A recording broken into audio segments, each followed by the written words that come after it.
Bien, la primera parte del día era que quiero dejar esto claro. Nosotros habíamos visto el estado general de esfuerzo en 2D, ¿sí? Ahora, nosotros también podríamos analizar el estado general de esfuerzos en 3D. ¿A dónde quiero llegar con esto? Nosotros anteriormente habíamos llegado a una formulación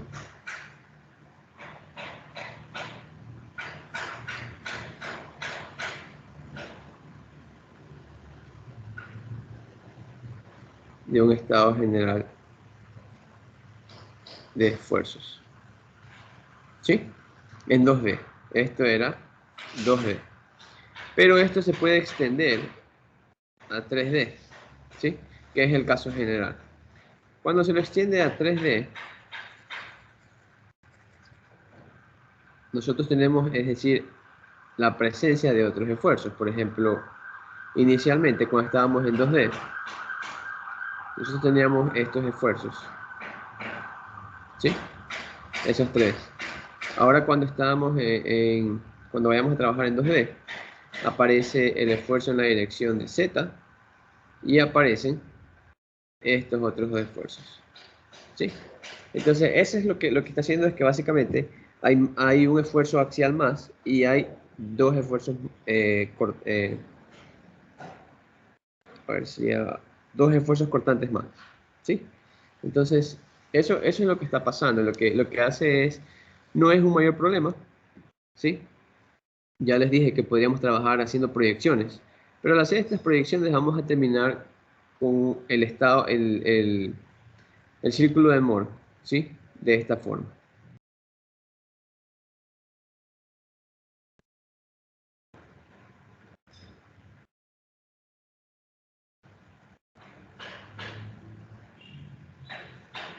Ahora, cuando tenemos eso, ya habíamos visto que no vas a tener uno o dos esfuerzos principales, sino que vas a tener tres esfuerzos principales.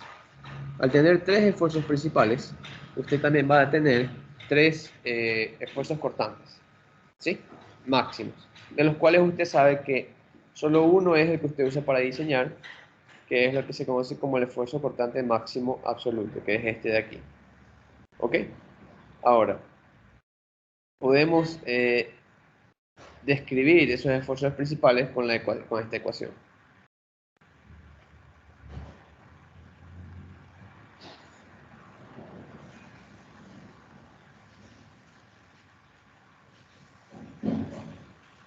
¿Sí? No les voy a pedir obviamente que hagamos eso en clase porque realmente, si usted se da cuenta, antes nosotros teníamos esta expresión, ¿verdad?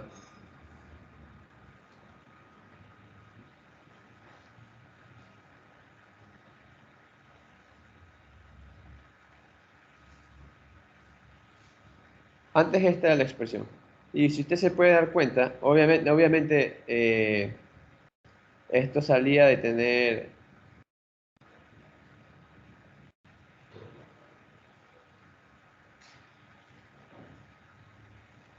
¿sí? La ecuación del círculo, pero obviamente aquí ya tengo todas las condiciones y eso es mucho más complicado. No les voy a pedir que hagan eso en clase, solo les quiero que tengan esto presente, que el caso se vuelve extender, ¿sí? Y al extender este caso, nosotros tenemos la descripción del estado general de esfuerzos. Ese estado general de esfuerzos, tal vez ahora usted no lo ve mucho, pero más adelante es el fundamento de toda una serie de teorías que vamos a usar. Ahora, ya les había dicho que vamos a tener tres esfuerzos principales, ¿sí? Y esfuerzos cortantes máximos. Analíticamente esto puede representar un desafío, pero gráficamente la interpretación, usted entiende el concepto de que estoy hablando. Ok, vamos por esa parte. Ahora, dicho eso, vamos a entrar a esta parte de la clase, que ya es la recta final del curso.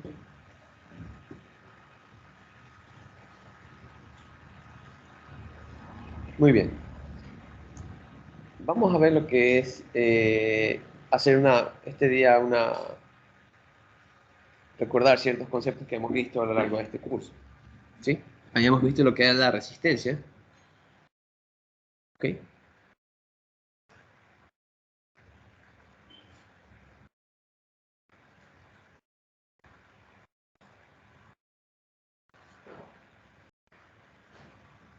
Habíamos visto que teníamos materiales dúctiles y materiales frágiles.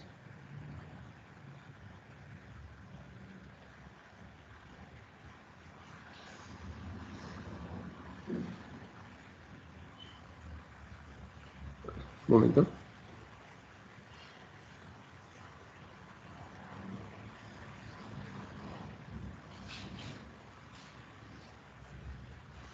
Entonces, en el material dúctil, esta parte es recta y hemos visto que teníamos nuestra zona de elástica y plástica. ¿Ok? De los cuales sabíamos que teníamos puntos de interés como el esfuerzo de fluencia y el esfuerzo último. Y acá directamente llegábamos al esfuerzo último porque el esfuerzo de fluencia se lo tomaba al 0.2%, pero no tenía un valor, no se lo apreciaba fácilmente. Ahora, este era un comportamiento dúctil y este era un comportamiento frágil. Pero, de ellos, estos valores, ¿sí?, es lo que nosotros denominamos la resistencia. En este caso, a la fluencia y en este caso a la ruptura, o como le dicen otros, fractura. ¿Ok? Y aquí estaba directamente a la fractura. Ahora, estas condiciones eran en un modelado experimental. ¿Se acuerdan el ensayo de tensión que vimos en el video? De aquí obteníamos lo que se denomina resistencia, pero es una resistencia estática. ¿Sí?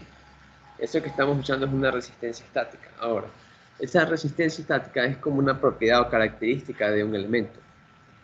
Esta resistencia estática, estas que estamos sacando aquí son propiedades del material. Esto de aquí es la propiedad del material. ¿Ok? Esto es una cosa. Ahora, esa es la resistencia del material en carga de tensión, por ejemplo. Ahora, cuando yo hablo de resistencia estática, yo estoy hablando de la resistencia estática, por ejemplo, del elemento mecánico que diseño. Eso tiene una connotación un poco más amplia.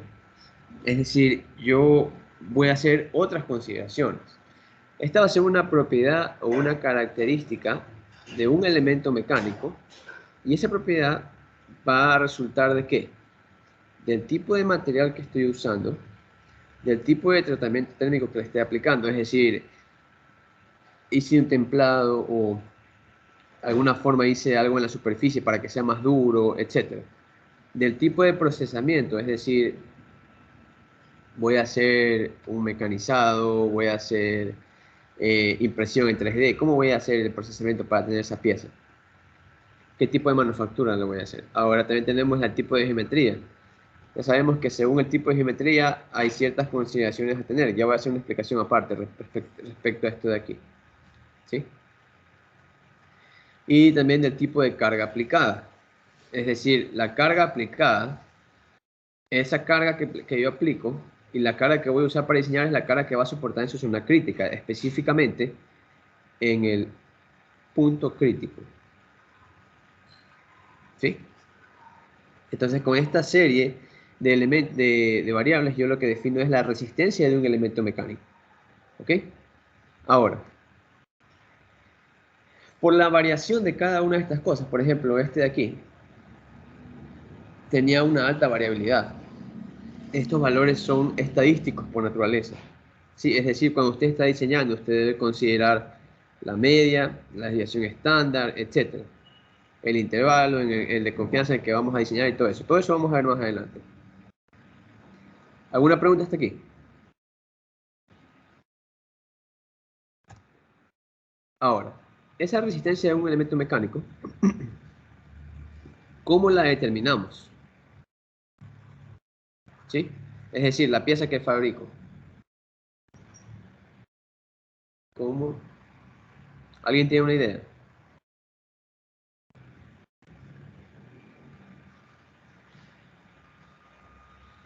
Bueno, idealmente, para eso usted tiene que hacer la pieza, cualquiera sea su forma, tamaño, y probarla bajo las cargas que va a trabajar. Y eso usted lo prueba y va a ver si es que falla o no falla. ¿Sí? Sin embargo, esos costos son muy elevados y no puede usted estar haciendo eso para cada diseño. Eso solo se justifica por esta condición, si es que, por ejemplo, esa pieza va a ser usada en un avión específico o un tipo de helicóptero. Obviamente, esa es una, o en algún automóvil, o en algo que está directamente en contacto con el ser humano. Si eso puede fallar y lastimar a una persona, usted debería hacer una prueba para ver si eso realmente va a funcionar. Ahora, esto, esto amerita ese costo. Sin embargo, si no es algo que tenga ese tipo de riesgo, no lo amerita. ¿Sí? Ahora, si la pieza se produce en números elevados, es decir, usted produce 10 millones de piezas de lo mismo, ¿sí? Entonces ahí es fácilmente usted puede sacar una pieza o unas 20 piezas y hacer o el número específico que sea para hacer un muestreo, y usted podría tener datos respecto a cómo se comporta esa pieza con cargas reales, ¿sí? Y podría tener una caracterización más fidedigna. ¿Alguna pregunta está ahí? Bien. Con respecto a la resistencia de un elemento mecánico, podemos tener o encontrar estos cuatro posibles casos, ¿sí? La falla de una parte que pone en peligro vidas humanas o es una parte fabricada en largas cantidades, se justifica el costo, ¿sí? Ahí usted tiene justificado el hacer pruebas y todo eso. La parte se fabrica en cantidades lo suficientemente grandes, se justifica hacer un número moderado de ensayos. Es decir, no va a hacer todo lo requerido, pero puede hacer un suficiente número, un muestreo relativamente pequeño, para tener una noción de que todo esté ok. Si la parte se fabrica en cantidades pequeñas o durante un corto tiempo de diseño, no se justifica el costo, ¿sí? No lo va a poder hacer. Y otro caso es, por ejemplo, que la parte que ya se ha diseñado, se ha fabricado, se ha realizado ensayos, pero se ha determinado que no cumple los requerimientos, ¿sí? Es decir, usted ya estuvo en estos dos primeros y determinó que no funciona, entonces usted lo que tiene que hacer es un rediseño, ¿sí? Tiene que determinar por qué es que la falla, tiene que determinar el porqué de la falla y tiene que rediseñar la pieza, ¿ok? Entonces son cuatro posibles casos que usted puede enfrentar si es que está en la diseño y manufactura de ese tipo de elementos. ¿Alguna pregunta hasta ahí?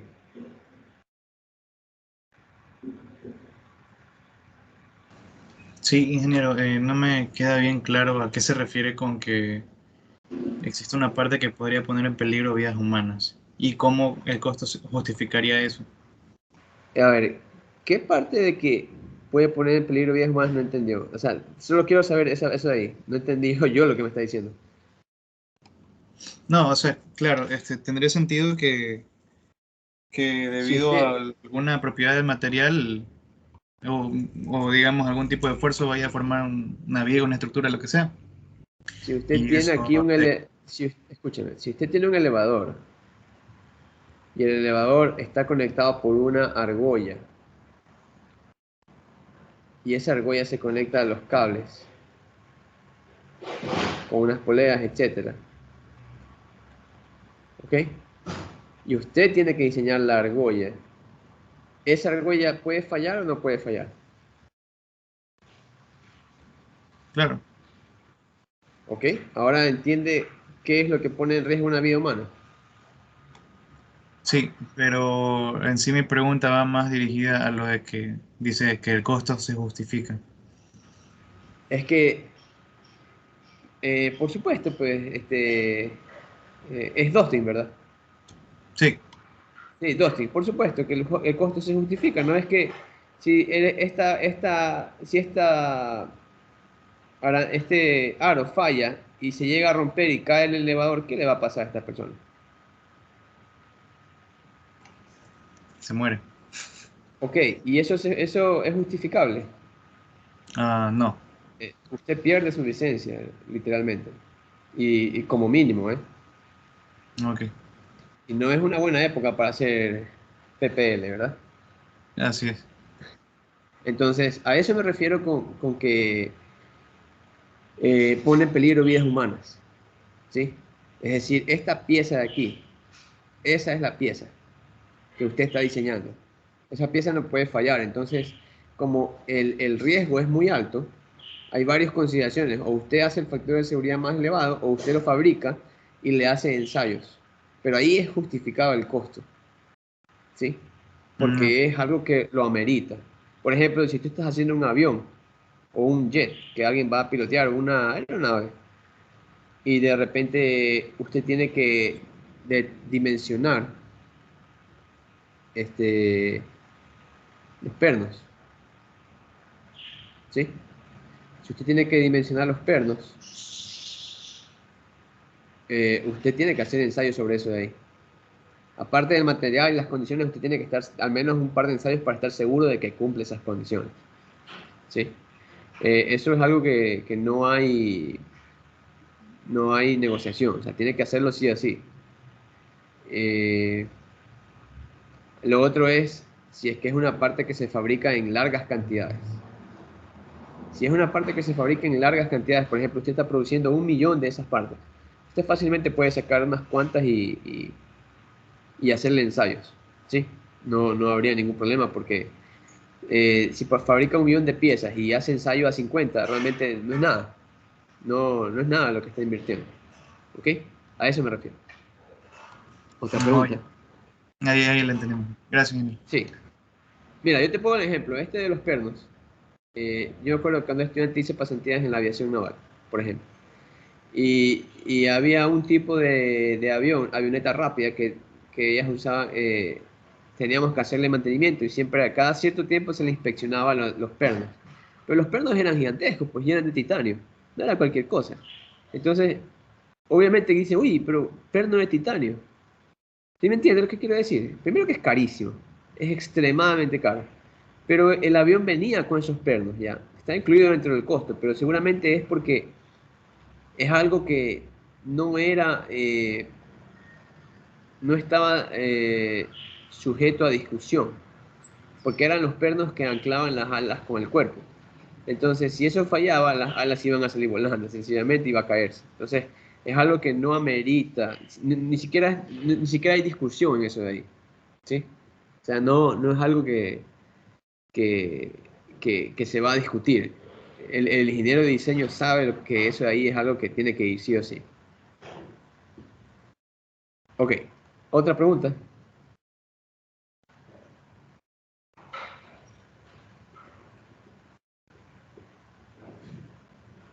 Otra pregunta. Profe, y utilizar herramientas de simulación sería, o sea, Ya, para ahorrar todo esa, costo. no, gracias por tu observación. Esa es una de las grandes, ¿cómo le dirían? Misconcepciones que existen. Yo les voy a dar un caso. Yo estoy diseñando, supongamos, ¿no? Voy a diseñar ese sistema, una pieza con esa forma. ¿Ok? Eh, yo primero, yo tengo que hacer el diseño de forma, ¿verdad? Siempre hago eso, porque no me lo invento de la nada. Después, yo tengo que hacer los cálculos, ¿sí? esfuerzos y deformaciones.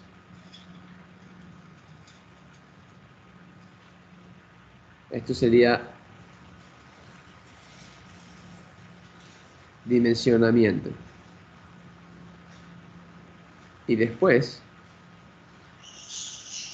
usted, cuando tiene un dimensionamiento de eso, usted va al diseño de detalle, que es, por ejemplo, darle esto tiene tanto de diámetro, esto tiene tanto de dimensión, ¿sí?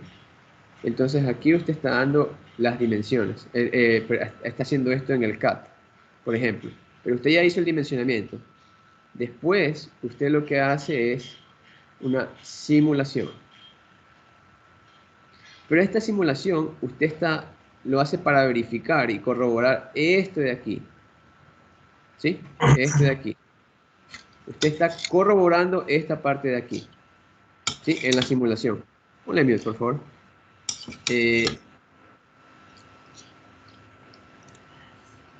¿Me escucha? ¿Puedes poner mute, por favor? Estamos escuchando su comida. Gracias. Usted cuando hace una simulación, usted está haciendo una validación, ¿sí? ¿Pero de qué? De sus cálculos teóricos y de que eso va a ser. Pero las simulaciones, ¿qué es una simulación? Una simulación es una aproximación a la realidad, ¿sí? Una simulación no es que usted ya ¿sí me entiende? Esto, por eso es que un ingeniero de diseño, uno pepa, ¿sí? Esto es lo que hace el ingeniero de diseño. Y por eso le pagan tanto. ¿Por qué? Porque esto de aquí,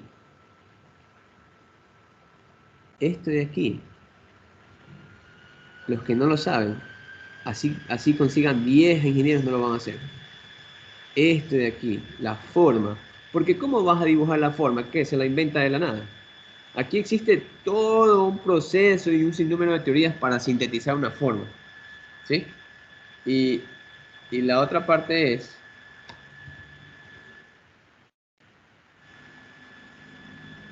esto de acá, ¿sí? Si no lo sabe calcular, ¿cómo va a definir por qué va a ser el espesor de tanto? ¿Cómo sabe que el espesor es tanto? ¿Por qué va a ponerle tanto de altura, tanto del ancho de la cabeza del perno? ¿Qué material vas a escoger? ¿Cómo hace eso? ¿Sí? Entonces, yo he visto lastimosamente he visto mucha gente que solo, eh, solo quieren hacer esto de aquí, ¿sí? He visto mucha gente, mucho eso, sobre todo hay unos, no sé cómo llamar eso de ahí, esas, eh, ¿cómo lo digo sin decir algo?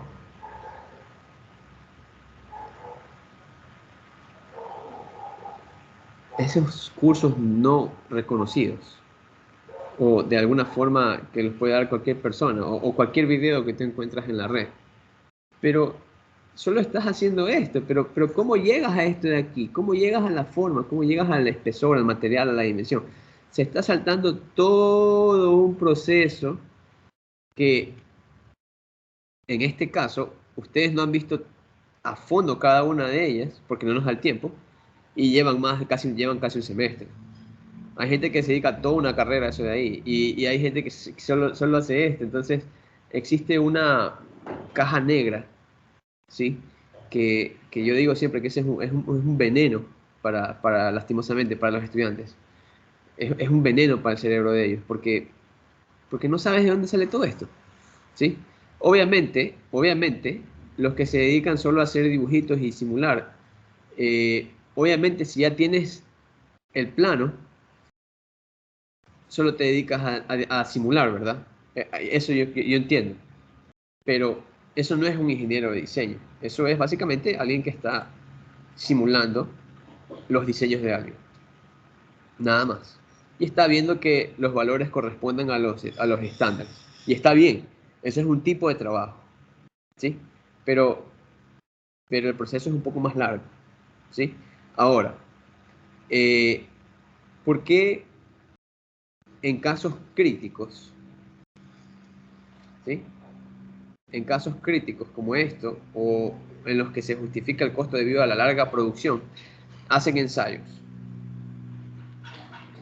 ¿Por qué hace eso? Este paso, ¿sí? Porque cuando usted hace ensayo, usted obtiene valores de media y desviación estándar, ¿sí? ¿Por qué? Porque usted en su simulación, usted va a tener, usted no hace la simulación con valores media y desviación estándar, usted lo hace con valores fijos, porque el software trabaja así, ¿sí? El software trabaja algo y ese es el problema. No el problema, sino esa es una misconcepción también que yo veo que tienen muchos estudiantes, que yo veo en los últimos niveles. Eh, no se trata solo de darle clic a la máquina, porque tú puedes dar clic, pero ¿cómo sabes que lo que estás haciendo está bien?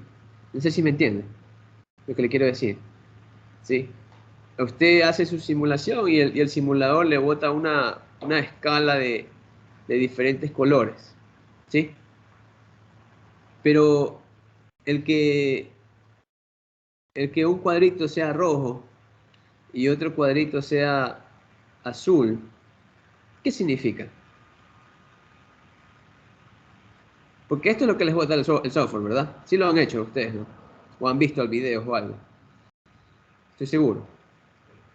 Esto es lo que les bota el software. Pero ¿qué significa eso? Significa donde actúan más ya sean las fuerzas que estén actuando sobre el material, bueno, sobre la Solo, pieza. solo es una escala, ¿no? Donde te da los diferentes esfuerzos y sus intensidades, nada más. ¿Sí? Te da desde el menor hasta el mayor. Nada más. Eso es lo único que te da el software. ¿Sí? Ahora, significa que la parte roja falla. ¿Mm? Por ser rojo. Eso falla. ¿Eso significa? No. No, no precisamente.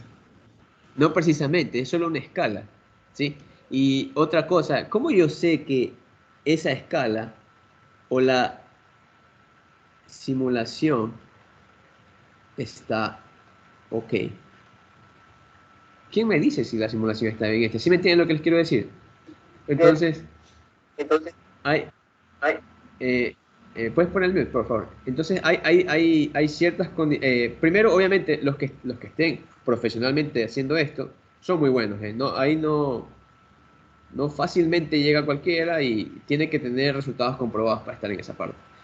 Pero los ensayos usted puede sacar esta información, que es muy valiosa, porque le puede decir cómo está variando las propiedades de la resistencia de esa pieza.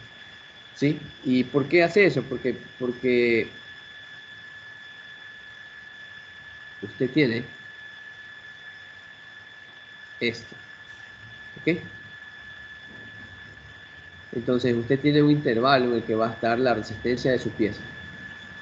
Esto de aquí está netamente relacionado con las propiedades del material.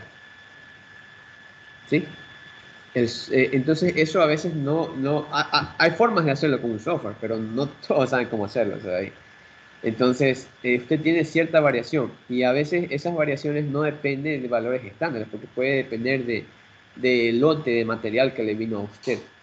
¿Sí me entiende? A veces a usted le llega un lote de material y usted no sabe si realmente todo el material tiene el mismo estándar de calidad.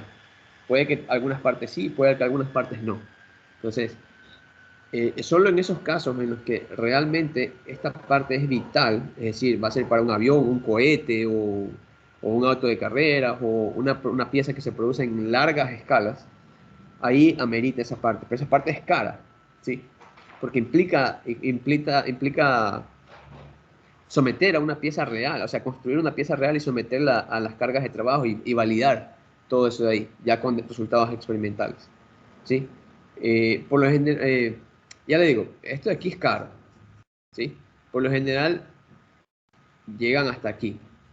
Por lo general. Pero eso es debido al costo. ¿Por qué? Porque esta barrera de aquí la hace el costo. El costo es lo que hace esa barrera. Costo y tiempo. ¿Sí? Porque esa es la otra que yo les decía. A veces no tiene usted tiempo. A veces tiene que diseñar eso en una semana y no le va a dar el tiempo para hacer un ensayo, etc.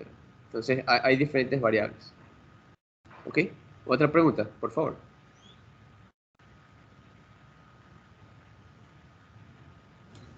Sí, ingeniero, pero estos ensayos se refieren más a la parte de digamos, un ensayo físico.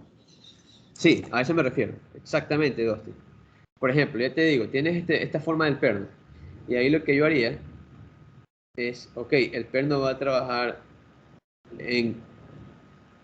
Es un nuevo tipo de perno con un material especial y con un diseño específico. ¿Sí? Y el perno yo lo que haría es un sistema y le pondría las cargas. Para hacerlo trabajar tal y como va a estar trabajando en la vida real. ¿Sí? Y ver si falla con esa carga. ¿Ok? Puede ser así o puede ser que también lo haga trabajar en cortante. Depende de cómo esté trabajando el perno. Es un ejemplo sencillo para no poner una pieza complicada. Otro ejemplo sería, por ejemplo, tanques a presión o, o alguna pieza que esté sometida a flexión o a torsión, etc. Depende. ¿Otra pregunta?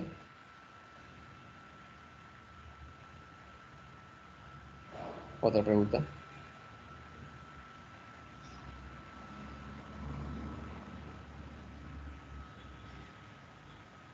Otra pregunta, por favor.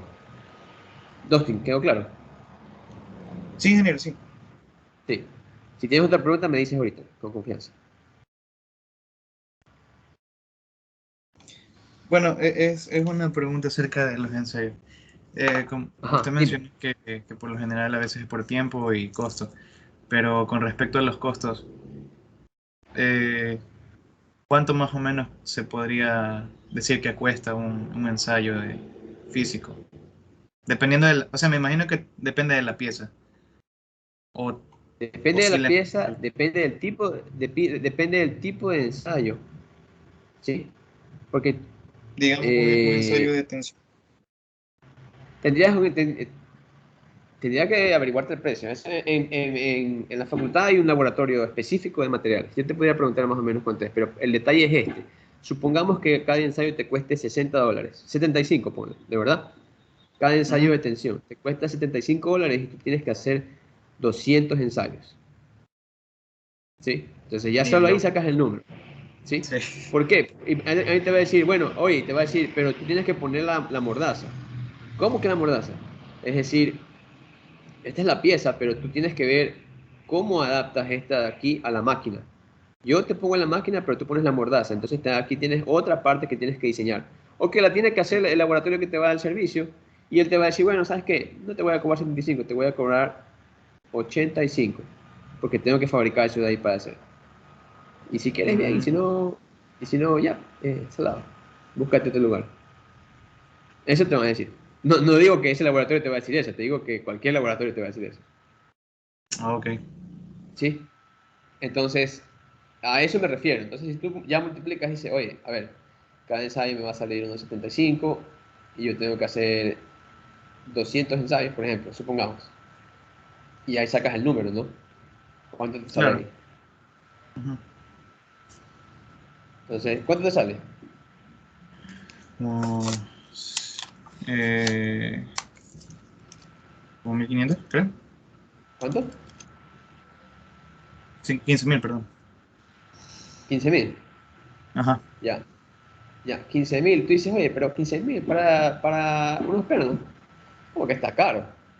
Claro, Pero, no, y no. si la aplicación es aeroespacial o es para un avión o es para una flota de barcos o elevadores o sistemas en los que esté la vida humana en riesgo, eso realmente justifica, ¿sí? Ahora, ¿qué Claro. pasa si tienes que hacer ese ensayo, que es la parte más crítica de esa máquina que estás haciendo? pero tú vas a hacer 10.000 unidades de esa máquina. ¿Se justificaría el precio? Claro que sí. Supongamos que cada máquina tenga 10 de esos pernos, ¿sí? Entonces tú vas a hacer ¿cuánto ahí? Vas a hacer 100.000 pernos, ¿sí? Entonces de los 100.000, ¿se justifica que tú inviertas para hacer y tener ese valor? Sí, sí, porque vas a hacer una cantidad gigantesca, ¿sí? Entonces ahí ya tienes cierta justificación. Pero si no, por ejemplo, si tienes corto tiempo o si tienes que se produce, por ejemplo, yo no voy a producir 10.000 o 100.000, no, no, voy a producir solo 20. Ahí tú vas a decir, no, no merita eso. Solo coge esto, pon esa dimensión y ya está, porque no te merita ni tiempo ni el costo. ¿Sí? A eso me refiero. Claro, tendría sentido. Ok. Ok. Otra pregunta.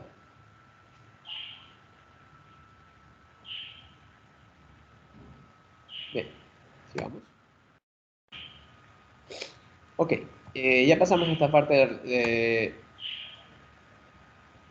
del ensayo. A ver, aquí había algo que yo quería seguir antes de eso.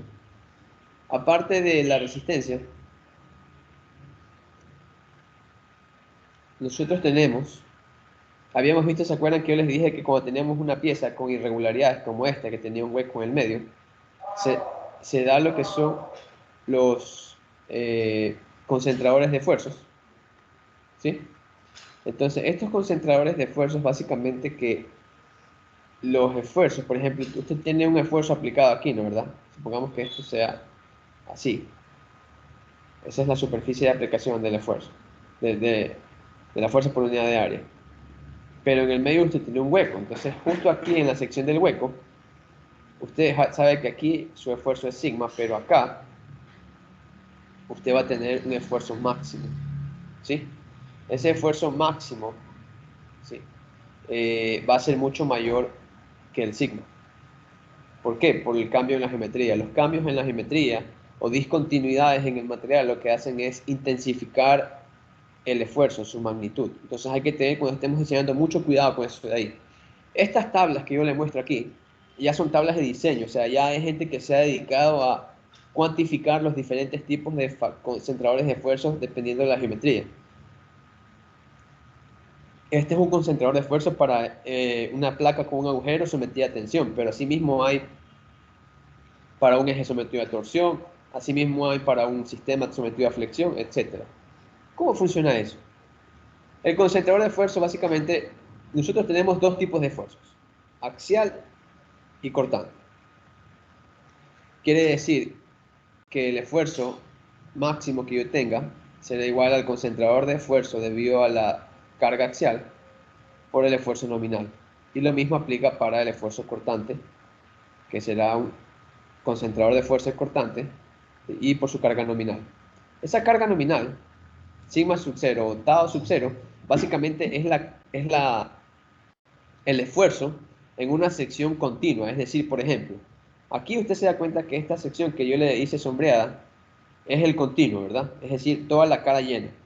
En esa cara es donde yo obtengo el sigma sub 0, es decir, el sigma nominal.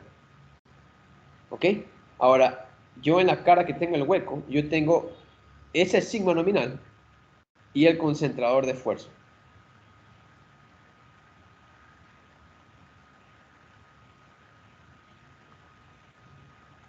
Ese concentrador de esfuerzo puede tener diferentes valores, como usted puede darse cuenta aquí, ¿sí? Es una tabla KT versus DW. DW es básicamente los parámetros de la placa, es decir, el diámetro del hueco dividido para el ancho el ancho de la placa.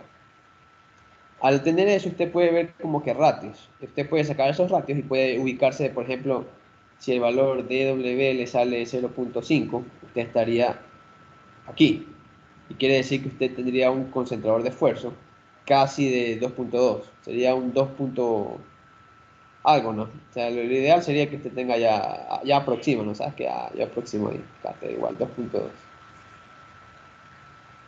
Entonces usted podría trabajar, no, no es que podría, usted trabaja de esa manera, ¿sí? Entonces lo que primero tendría que buscar una tabla que tenga ese tipo de información y segundo estimar cuánto es el concentrador de fuerza. ¿Por qué es importante esto de aquí? Porque cuando nosotros hasta el día de hoy que hemos diseñado, nosotros, si se dan cuenta, siempre calculábamos qué cosa. Por ejemplo, yo tenía una viga hacia el corte, ¿verdad? Y en esa sección de corte yo tenía una sección transversal, ¿verdad? En la que yo hacía una discretización. Obviamente esta era la zona crítica. Y en la zona crítica lo que yo hacía era, buscaba, ¿qué cosa? Yo buscaba el punto crítico. Ese punto crítico, lo que yo hacía era determinar el estado de esfuerzos en el punto crítico.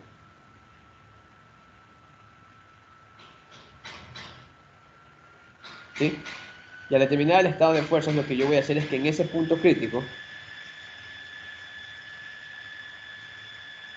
¿sí? Yo debo estar como que, bueno, en ese punto crítico yo obtengo los esfuerzos, pues no, y ahí puedo hacer la transformación de esfuerzos. Sin embargo, si yo tengo una zona en la que tengo una discontinuidad, como esta de aquí, obviamente cuando yo haga el corte para analizar la zona crítica, no va a ser esta, sino que mi zona crítica va a ser aquí, justo donde está ese corte. ¿Sí me entienden lo que les quiero decir? Entonces, en esa zona crítica, usted sabe que va a tener un concentrador de esfuerzo y su esfuerzo máximo va a ser igual al KT por el sigma sub 0. A eso me refiero. ¿Ok? Básicamente es exactamente lo mismo que han hecho hasta ahora, solo que cuando hagan el corte de la zona crítica, usted sabe que la zona crítica va a estar donde está la discontinuidad. Bueno, disculpe, no necesariamente va a estar donde está la continuidad, porque puede ser que en otra zona tenga más esfuerzo. Pero el simple hecho de que usted tenga una discontinuidad ya le va a hacer, o lo va a forzar a que usted revise esa zona. ¿Sí? Porque, por ejemplo, supongamos que tenga usted una distribución de esfuerzo en la que tiene dos puntos con el mismo esfuerzo, es decir, tiene este punto aquí y este punto acá con el mismo esfuerzo, ¿sí? Zona A, zona B. Sin embargo, en la zona B es continua y en la zona B, en la zona A usted tiene la discontinuidad, entonces yo ya me iría por seleccionar zona crítica como A. ¿Por qué? Porque ahí tiene el mismo esfuerzo y aparte tiene la discontinuidad. Entonces ahí yo sé que el esfuerzo va a incrementar su valor debido al factor de concentración de esfuerzo. Esto funciona tanto para las cargas axiales como las cargas cortantes. ¿Ok? ¿Alguna pregunta? Sí, ingeniero. Digamos, si la discontinuidad, porque aquí se muestra un ejemplo en el que la discontinuidad tiene una geometría circular. Si tiene Sí, otro tipo de geometría, ¿cómo se estimaría ahí el valor del concentrador? muy bien. Mira, hay, por ejemplo, así como tú ves esta tabla, hay un sinnúmero de tablas. Hay otras tablas, por ejemplo, que tú tienes el eje y en el eje se cuantifica, por ejemplo, aquí tú tienes el eje, ¿no? ¿Verdad? Obviamente esto es así, ¿no?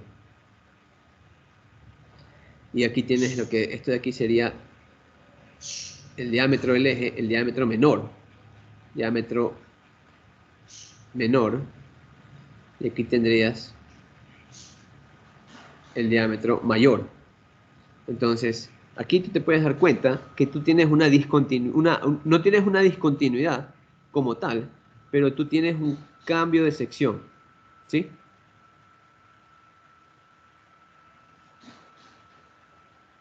Ahí tú no tienes un hueco, tú tienes un cambio de sección. Entonces, en el cambio de sección, aquí hay tablas, así como tú ves esta tabla, hay tablas específicas para este caso, ¿sí? Tosti. Ok, Entonces, en esas tablas, así mismo tú vas a tener tablas con este caso para axial, para cortante, para torsión y para flexión. Sí, exactamente lo mismo. Y así mismo en los ejes, tú vas a ver casos en los que vas a tener, por ejemplo, una discontinuidad aquí. O hay los generales que tengas la chaveta, ¿sí? Que es donde se conecta al motor. ok. ¿Ok? Entonces, para cada uno de esos hay una tabla específica, ya hay curvas, ya está eso. Es bastante estudiado Definido. porque perdón. Ya está, o sea, ya están definidos todos esos casos. Yo recuerdo que una vez encontré un libro específico de eso de ahí. Es toda una rama de ingeniería. ¿Y por qué será eso? ¿Alguien me puede decir? Porque, o sea, la pregunta sería, ¿por qué se da el estudio de eso? ¿Por qué le paramos, o por qué prestamos tanta atención a los concentradores de fuerzas? Porque a partir de eso se tiene que diseñar. Normalmente en esos concentradores puede estar el esfuerzo máximo de un elemento. Es que ahí va a estar, ¿no? ¿Verdad? Pero ¿por qué no? Porque cuando tenemos eso, como tú dices, es porque cuando se dé la falla va a iniciar donde tenga la mayor cantidad, la concentración o el mayor esfuerzo, ¿sí? Entonces, si yo tengo un concentrador de esfuerzo, la falla va a iniciar por ahí. Y eso es a lo que vamos a llegar. Falla estática, ¿sí? Hasta ahora, nosotros hemos construido un bloque de conocimiento base. Reacciones, fuerzas internas, esfuerzo simple, esfuerzo combinado. Y ahora vamos a usar esa información para determinar lo que es la falla. Es decir, ¿qué es la falla? La falla es básicamente cuando la pieza se rompe, pero necesariamente es que la pieza se rompe. No. Hay dos tipos de falla que podemos tener o podemos dar una interpretación de falla. La primera, que es cuando una pieza mecánica se rompe en una o varias partes, y la segunda es que se ha deformado permanentemente. Si es un eje y se deforma permanentemente, sencillamente ya no sirve porque se deformó, ya no va a girar de la forma que tiene que hacerlo y va a generar una carga en el sistema. ¿Alguna pregunta hasta ahí?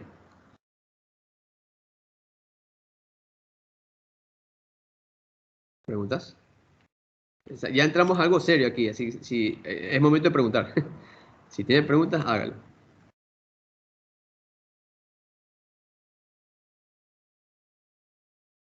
Aquí hay dos definiciones que vamos a tomar de falla, pero eso básicamente es decir con palabras lo que nosotros hemos estado viendo todo el semestre. Si aquí tengo sigma y aquí tengo sigma último, ¿sí? Y yo defino mis niveles aceptables de falla. ¿Qué quiere decir? Si la pieza se rompe es porque el esfuerzo llegó por acá arriba, ¿no? Y si la pieza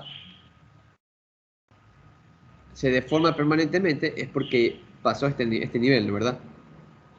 Entonces, lo que usted se da cuenta es que la falla me la está dando como niveles aceptables en los que yo puedo trabajar. Es decir, si yo puedo considerar una falla que pase el nivel de la fluencia, es decir, que pase este nivel y ya está deformada plásticamente. Pero también puedo considerar como falla directamente que se rompa. Entonces son dos tipos de niveles de falla. Entonces, dependiendo de cómo yo lo defina, yo voy a ser más conservativo o no. ¿Sí? Más conservador, perdón. Más conservador. Ese es el término. Entonces, por ejemplo, una forma conservadora de trabajar. ¿Por qué cuando la gente trabaja en acero, por lo general escoge este punto? Porque si ya llega a ese punto y sobrepasa ese esfuerzo, sencillamente la pieza se deforma plásticamente. Y imagínese un perno que está deformado plásticamente. No funciona. No funciona, así de simple. Entonces, por eso eligen ese punto como nivel de referencia. Pero hay otras aplicaciones en las que se quiere a veces que se me deforme plásticamente el material para que absorba parte de la energía y se rompa después. Entonces, ahí sería una falla también. Entonces, hay rangos, hay diferentes tipos de niveles de aceptación. Depende mucho de la aplicación. ¿Sí? ¿Alguna pregunta? Profesor, en la que dice que una pieza mecánica se puede romper en varias partes, eso puede decir que va a tener la misma concentración de esfuerzo en todas las partes en que se rompe, o cómo va a ser. No necesariamente. ¿Sí? Porque en el material, por qué yo hacía énfasis en que este estudio tiene que hacerse porque necesitas considerar la naturaleza estadística? Porque en el material, supongamos que este es el material. Cuando tú tienes el material antes de procesarlo, o cuando ya viene procesado, la materia prima por lo general tiene porosidades, ¿sí? Que tú no sabes dónde están. Entonces, a veces puede que te toque la mala suerte que justo tu pieza tenía una porosidad. Y ahí empezó la rotura. Empezó la fractura justo ahí en la porosidad. ¿Sí? Ahora, puede que tengas varias porosidades. O puede que tengas, por ejemplo, tú te das cuenta que aquí, esta pieza, este eje, tenía un hueco. Entonces, ahí tenía un concentrador de esfuerzo, pero puede que acá él haya tenido una porosidad y que la distribución del momento haya sido así. ¿Ok? Entonces, si bien es cierto, acá tenía esfuerzo, pero tenía un concentrador de esfuerzo, tenía esfuerzos también, pero su magnitud no era tan grande debido a que el esfuerzo nominal no era tan grande. Entonces, el efecto de magnificación del concentrador de esfuerzo no era tan apreciable. Sin embargo, acá tenías una porosidad y el momento era muy grande, lo cual te generaba esfuerzos muy grandes. Y aparte del concentrador de esfuerzo, lo que hacía era que estos de aquí se disparen hacia arriba. Entonces, por eso se podía haber partido en ese pedazo de ahí. ¿Ok? Ahora, el detalle también es que usted sabe que no porque estaba aquí justamente era porque iba a fallar debido a esto. Puede que justo ahí, y dependiendo del tipo de material, y dependiendo del plano de inclinación, usted tenía que haber visto que eso podía fallar debido a que el material no aguantaba mucho a 45 grados o a 70 grados, etc. Por lo general, a mí, hablo de mí, no hablo de nadie más. A mí me gusta trabajar con el acero porque el acero es un material isotrópico. El acero al ser isotrópico te da las mismas propiedades en todas las direcciones. Sin embargo, no todos los materiales tienen esa propiedad. Hay propiedades que trabajan de forma diferente en otros planos de inclinación y eso te puede generar ciertas fallas. Por ejemplo, la madera. La madera, en cortante se lo come, sencillamente. ¿Sí? Y si le aplicas tensión y puede romperte las fibras dependiendo de cómo estés aplicando las cosas. Si es cortante directo, ni hablar. Ok. Otra pregunta.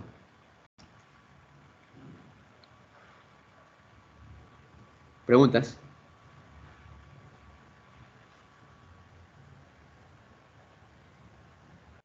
¿Preguntas? Bueno. Bien. Ingeniero, tengo Sí, una dígame. consulta acerca Sí.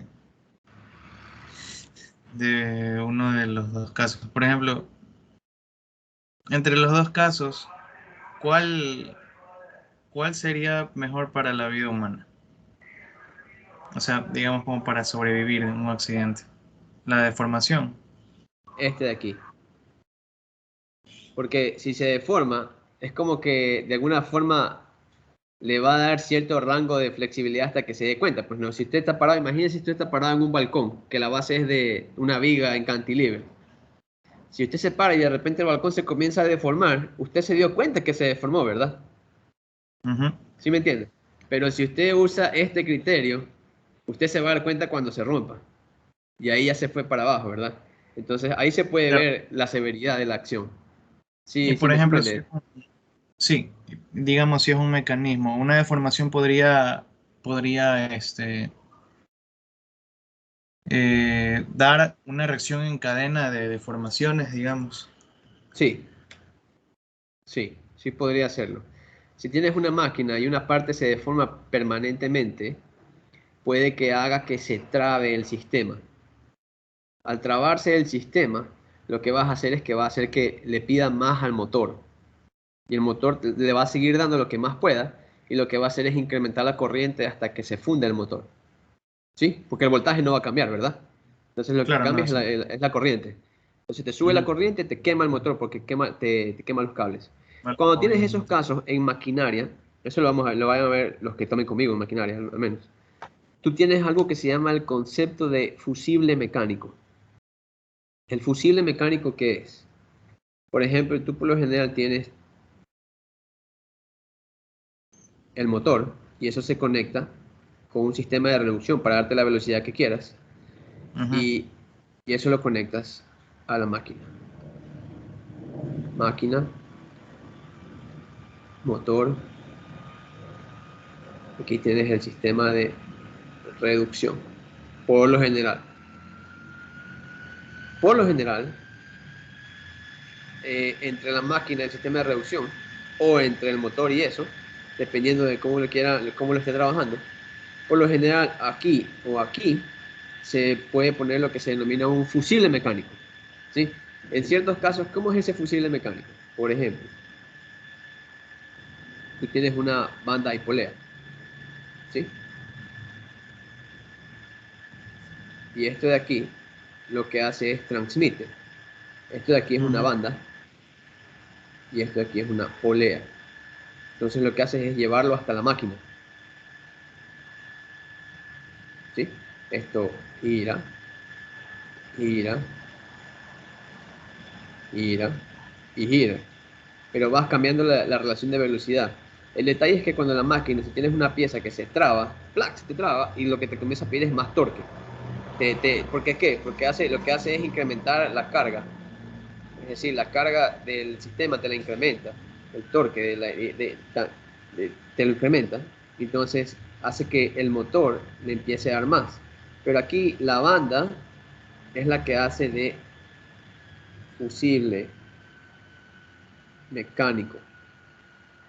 Es decir, la banda En algún momento eh, se podría. por lo general tiene una forma así, ¿no? ¿Verdad? Y tiene un recubrimiento y ahí tiene como cierto relleno y tiene una cierta capa para aguantar. Ciertas propiedades tiene la banda, ¿verdad?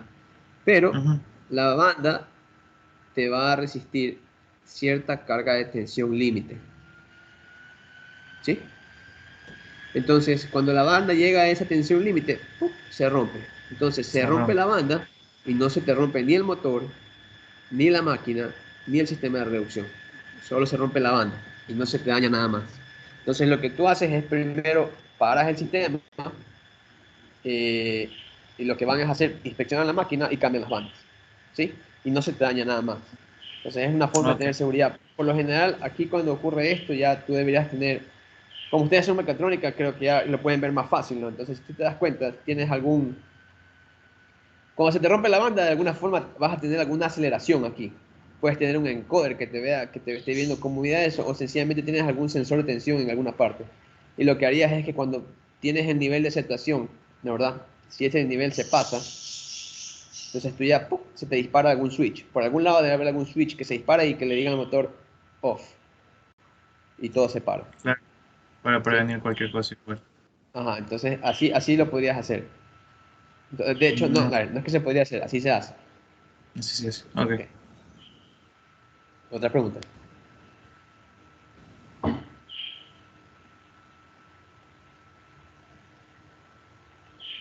Otra pregunta. Bien, regresando a esto, nosotros tenemos que esas implicaciones, bueno, ya vimos, ¿no? Que puede implicar cambios en geometría, esto lo que directamente implica es que vas a tener cambios en la confiabilidad del sistema, es decir, se degrada su confiabilidad o su función, ¿sí? Que es básicamente un resumen de todo lo que hablamos ahorita. Ok, preguntas hasta ahí.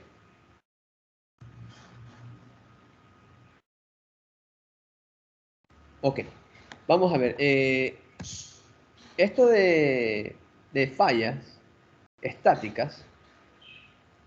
Nosotros vamos a estudiar en esta semana esto de las fallas. Ahora, la falla estática depende de qué tipo de material sea. Nosotros vamos a tener, sabemos que tenemos, al menos en la parte, aquí les hago un énfasis, ¿no? Porque no todos los materiales funcionan así. Yo lo voy a dar de esta manera porque para material estructural es donde más, la bibliografía es más amplia y tenemos más teorías desarrolladas. ¿Por qué? Porque se las usa para edificios, para máquinas, para aviones, para barcos. Porque así es, pues, ¿no? La sociedad está basada con esto. ¿Existen otros materiales? Sí. ¿Existen esas teorías para esos materiales? No. Al menos no necesariamente para todos. Entonces, para material estructural, ejemplo, acero, se puede clasificar como material dúctil, frágil, las fallas, ¿no? ¿Verdad? Hay falla dúctil, hay falla frágil, o pueden haber ambas fallas. Aquí quiero hacer un énfasis. Para el material estructural, usted sabe que usted tiene dúctil y frágil, ¿sí? El acero específicamente. Ahora, el acero, cuando falla, le puede presentar una falla dúctil, frágil o ambas. ¿Sí? Entonces, depende. ¿De qué va a depender eso de aquí? Primero vamos a ver el tipo de material. Esto de aquí ya vamos a ver más adelante. Esto principalmente es cuando estemos ya con algo dinámico. Pero cuando es estático, es más fácil porque literalmente solo nos enfocamos en dúctil o frágil. ¿Cómo yo sé cuándo es dúctil y cómo yo sé cuándo es frágil? Nosotros habíamos visto, perdón, que teníamos nuestro diagrama de esfuerzo de deformación.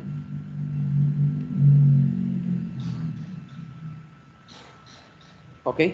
Entonces, aquí lo que yo voy a tener es que voy a tener un nivel de la deformación en el punto de fluencia.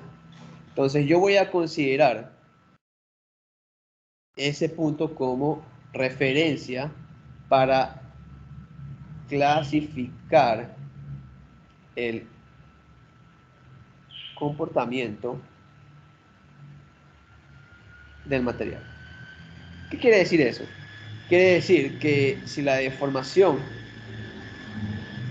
unitaria del material en el punto de fluencia es mayor a 0.05, es decir, si esto de aquí es mayor a 0.0, mayor o igual a 0.05, quiere decir que eso es un material dúctil. Y si la deformación en el punto de fluencia es menor a 0.5, eso es un material frágil. ¿Ok? Entonces, así, porque uno puede decir esto es más, esto es menos, pero qué tanto es mucho estirarse o qué tanto es poco estirarse? Entonces, de esa manera vamos a definir una referencia. ¿Sí? Esa referencia nos va a ayudar para decir, oye, si mi punto de referencia va a ser 0.05. ¿Sí? Si la deformación unitaria en el punto de fluencia es mayor o igual a ese nivel, eso de ahí es dúctil. Si es menor, eso de ahí es frágil. ¿Ok? ¿Está claro? Vamos a usar ese criterio para distinguir entre esos dos materiales, al menos para el acero. ¿Todos hasta ahí? Muy bien. A ver, una observación que yo les quiero decir, aquí hay un error en la referencia, yo me olvidé, no la actualicé. Esta no es la referencia, ¿sí? La referencia, esta no debería estar aquí, me olvidé de cambiarla. La referencia debería ser el texto de Shigley, ¿sí? Yo la voy a cambiar hoy día. Ok. En cuanto en lo que respecta a teorías de fallas de materiales dúctiles, nosotros vamos a tener, en la teoría para materiales dúctiles vamos a ver el esfuerzo cortante máximo, energía de distorsión y la teoría de Coulomb-Moore. ¿Ok? En lo que respecta a teorías para materiales frágiles, vamos a ver tres teorías. Esfuerzo normal máximo, Coulomb-Moore para materiales frágiles y la teoría de Moore modificada para materiales frágiles. Materiales frágiles, usted encuentra su traducción de esta forma, brittle. Ese es lo que se lo llama, ¿sí? Y el de acá es más sencillo, pues no, esta traducción es directa.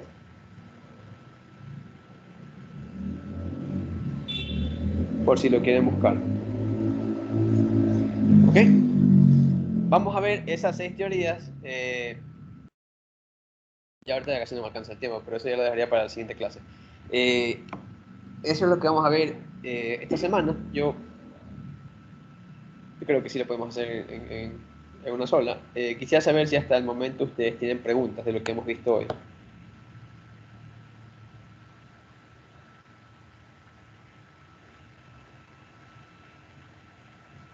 ¿Preguntas? Por favor.